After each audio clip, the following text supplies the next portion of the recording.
This is Akashvani. In the program Spotlight, now we bring you a discussion on smart policing and efforts to tackle emerging challenges to national security. The participants are Dr. Kushal Pal Singh, former Director General of Police, and Lalima Aneja Dang, anchor. The 59th Directors General and Inspectors General Conference was held recently in Bhubaneswar. It was inaugurated by the Home Minister Mr. Amit Shah, and the valedictory session was attended by Prime Minister Narendra Modi. The National Security Advisor Mr. Ajit Doval was also present at the conference. Counter-terrorism, left-wing extremism, coastal security, new criminal laws, narcotics, drugs were some of the issues discussed. For more on this, we are now joined by Dr. K.P. Singh, former Director General of Police. Welcome, Dr. Singh, to Akashvani studio.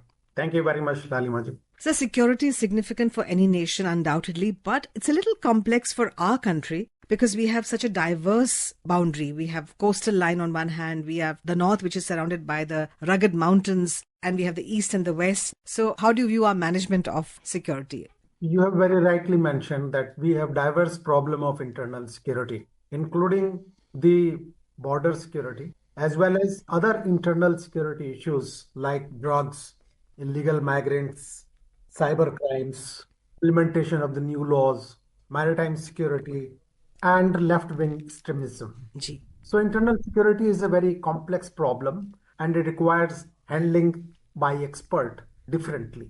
The geographical diversity that we have as far as the boundaries are concerned, isn't it a big challenge for a country like ours to manage? Does it call for a very complex mechanism of management? Certainly, it requires diverse type of strategies, diverse type of forces to take care of all these aspects. We have the Border Security Force, we have the ITBP, we have the Maritime Security Forces, which are taking care of our coastal security, as well as we have the local police, which is helping all these border maintaining force. So when a matter like security is discussed, it has to be discussed threadbare with a lot of honesty, and sometimes bitter truths would be shared, all in the larger interest of the country. We'd like to believe that this conference was also held in an informal style with a lot of new ideas, and that's exactly how the Prime Minister wanted it to be. Listening is a very important feature. Do you think it went that way?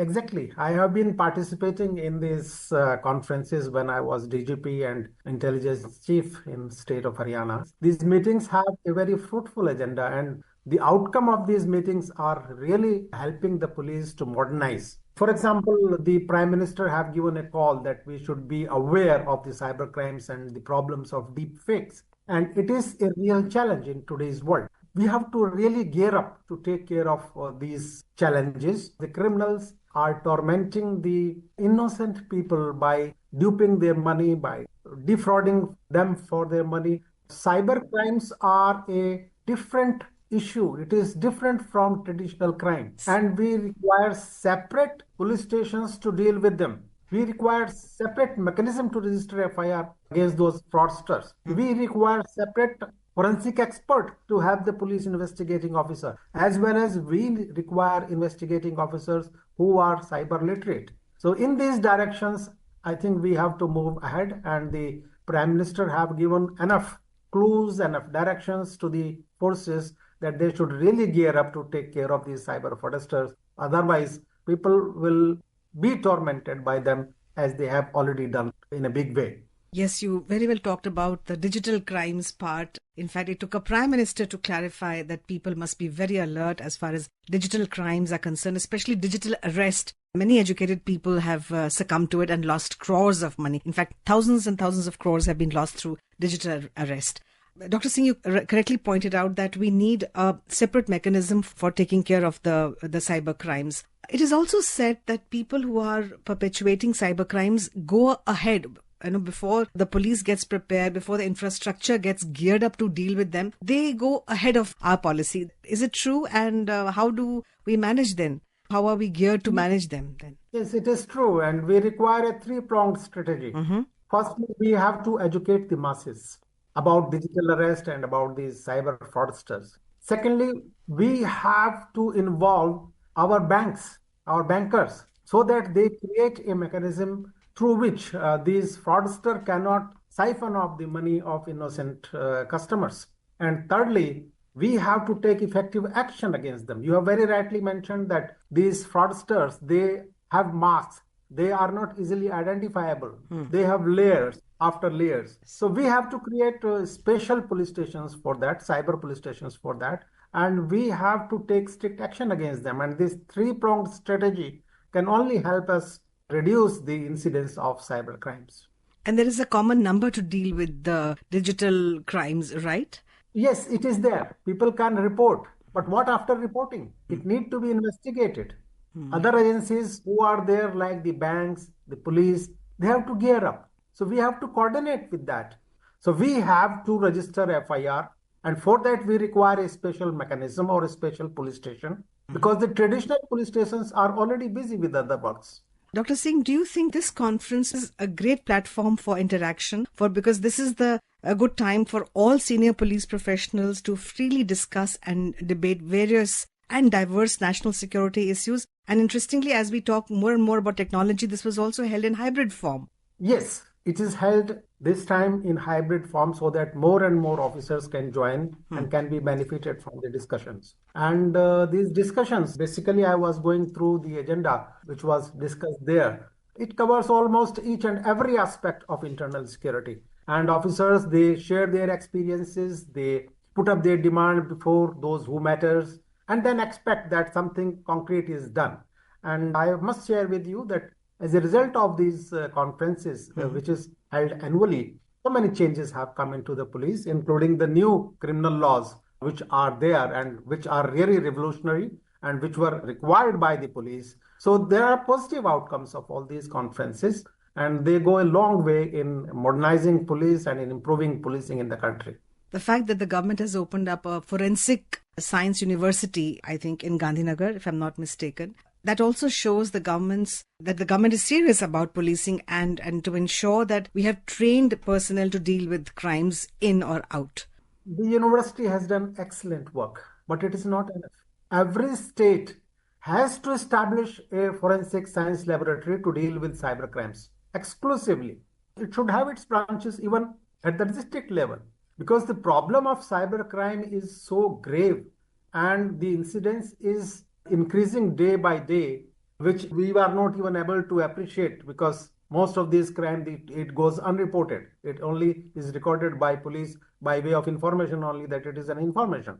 We have to be really sincere about it and create adequate infrastructure so that we can investigate each and every crime and take it to its logical conclusion.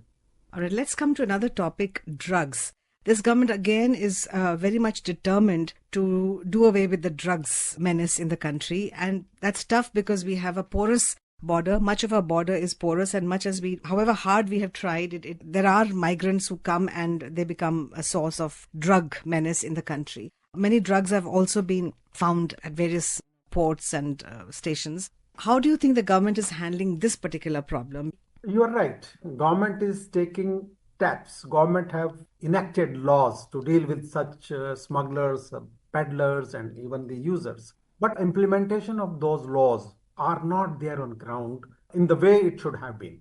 Drug abuse requires, again, three-pronged strategy. First, retrieve those who are drug addicts. Because unless you retrieve those by giving them drug de-addiction therapy, you cannot reduce the demand and the supply of these drugs. So first is to ensure that all those addicts who are there, they are taken care of through drug addiction facilities. Let me share you with the statistics. About 22% of Indian population is used to or abused to the drugs, including alcohol. And 2% of the population is already taken the NDPS, narcotics and psychotropic substances.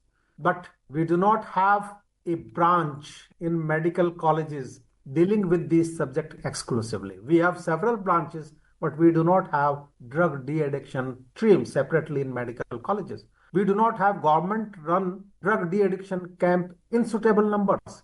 Even in jails, there is no drug de-addiction facility the way it should have been. There are here and there some interventions by way of some pharmacists, by intervention of some doctors, but not the adequate drug facility. Similarly, outside the government hospitals and outside the prisons, in general public, we hardly have any drug de-addiction center which is properly equipped.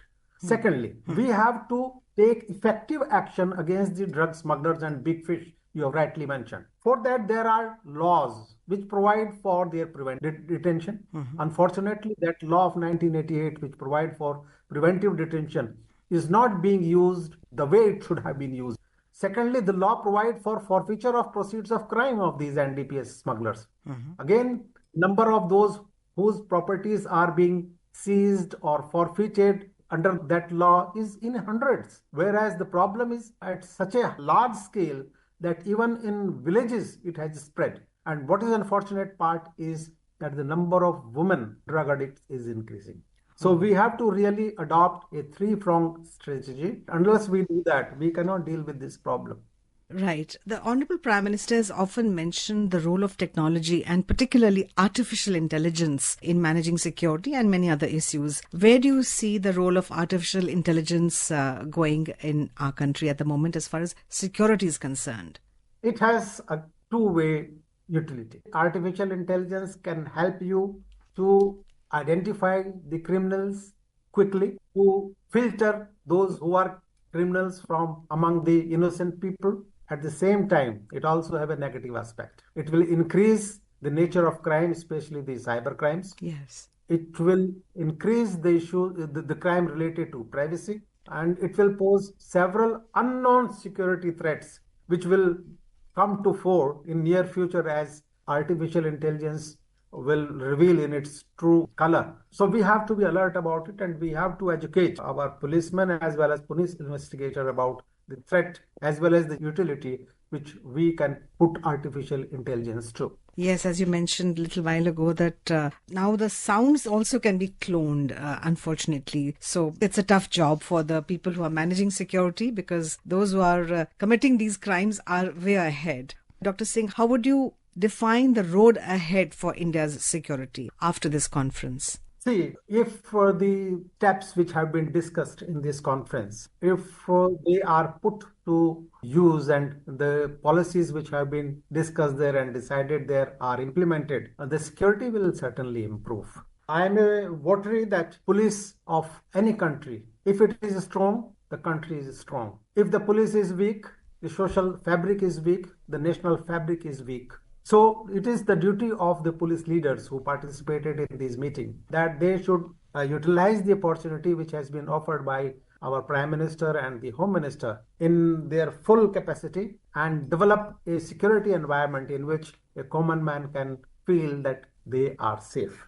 And you mentioned a while ago about BSF, ITBP, and other maritime security and many other companies who are involved in maintaining security of the country. Do you think that there is sharp convergence required so that they all can come on a common platform if required? Because various agencies must have synergy amongst them. Without convergence and synergy, police cannot function. Security environment cannot improve because these criminals, they are moving trans-borders. They are moving from one state to another. They are crossing even the international borders. So unless we have coordination among different agencies, central as well as the state agencies, as well as the border maintaining force, we cannot get the desired result. So coordination is the key. Right. All right. Thank you, Dr. Singh, for updating us on your views and reviews on the 59th conference on the security of the country, where many directors generals and inspectors generals of police took part. Thank you very much, Dr. Singh. Thank you, Lalima. You were listening to a discussion on smart policing and efforts to tackle emerging challenges to national security. The participants were Dr. Kushal Pal Singh, former Director General of Police, and Lalima Aneja Dang, anchor. This program was produced and presented by the News Services Division of Akashvani. You can listen to it on our mobile app, News on AIR. This program is also available on our YouTube channel, News on AIR Official. You may share your feedback about this program through email at airnsttalks@gmail.com or WhatsApp on 9289094044.